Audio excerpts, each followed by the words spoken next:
स्थान पर उसकी मिट्टी, उसकी मृदा,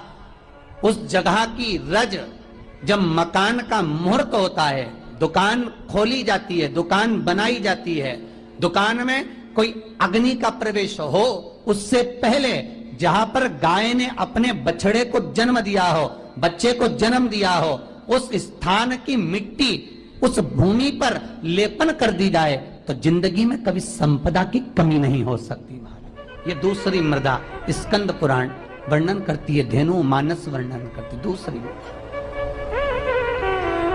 गीता प्रेस गोरखपुर का गो अंक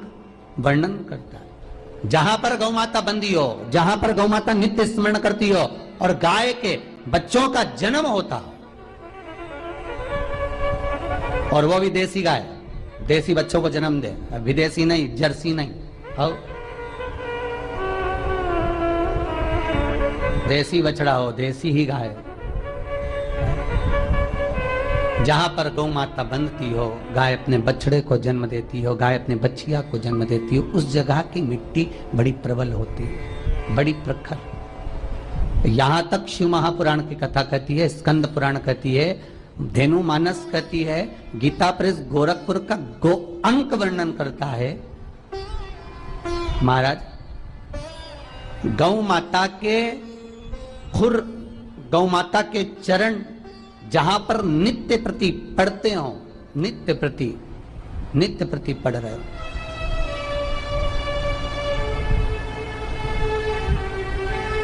चरण पढ़ने पर गौ माता के खुर में से गोलोचनी निकलती है। हमारे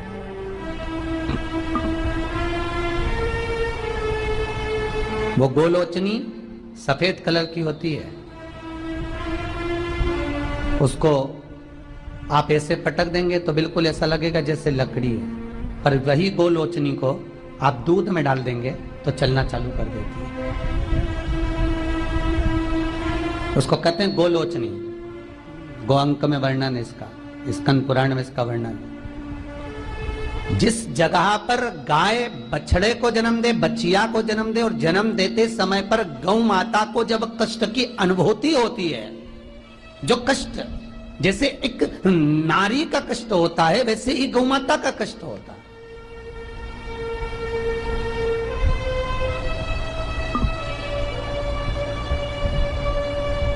और वो कष्ट के समय पर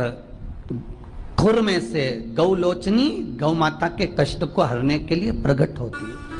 उस गौलोचनी का जिह्वा से गौ माता चाटन करती है, चाटती है, और चाटने के बाद जो बछड़ा जन्म देती है, उस बछड़े को अपनी जिह्वा से एक बार चाट लेती है। दुनिया में केवल एक गौ माता का बछड़ा ही ऐसा है कि वो गौलोचनी की जिह्वा से चाटने के बाद बछड़ा तुरंत उठ के खड़ा हो जाता है। दुनिया में एक शेरनी भी अपने बच्चे को जन्म दे, एक चीता भी अपने बच्चे को जन्म दे, भैंस भी अपने बच्चे को जन्म दे, एक कुत्ता भी अपने बच्चे को जन्म दे, दुनिया में कोई अपने बच्चे को जन्म देगा तो बच्चे को उठने में, संभलने में समय लगता है, पर दुनिया में केवल एक गौ माता ऐसी है कि गौ माता अपने बच्चे को जब जन्म देती है, जन्म देने के कुछ देर बाद जब वो गौ लोचनी की जिह्वा से चाट लेती है, बच्चा उठकर खड़ा हो जाता है। दुनिया में केवल एक गौ माता है। गौ लोचनी ढूंढो, हम ये नहीं कहते कि तुम गौ माता के पांव में ढूंढना प्रारंभ कर दो, अब तुम मत ढूंढो। गौलोचनी जहां गिरी है उस रज का भी बड़ा महत्व है, अर्थात गाय ने जहां बछड़े को जन्म दिया उस भूमि पर गौलोचनी पड़ी है, और वो गौलोचनी हमारे जीवन का सुख का अनुभव करा देती है। वो गौलोचनी हमारे जीवन का आनंद का अनुभव करा देती है। इसलिए शास्त्र कहता है कि नई दुकान बन रही हो, नया मकान बन रहा हो, महाराज नई कोई प्रॉपर्टी आपने खरीदी है और उसमें कोई व्यापार चालू करना चाहते हो, तो पहले गाय जहां पर बछड़ा बच्चिया को जन्म दिया हो, भले पहले दिया हो, पर जमीन तो वही है, रज तो वही है, वहां की मिट्टी का लेपन करने से वो सुख, वो आनंद, वो संपदा बढ़ जाती है। यहां तक शिव महापुराण की कथा कहती है, स्कंद पुराण यहां तक कहती है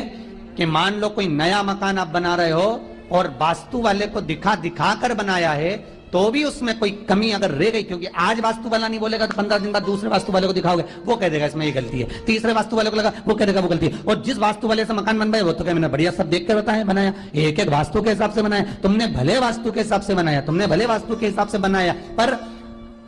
जितने वास्तु वालों को बुलाओगे वो कुछ ना कुछ ऐब उसमें निकाल ही देंगे, ये पक्का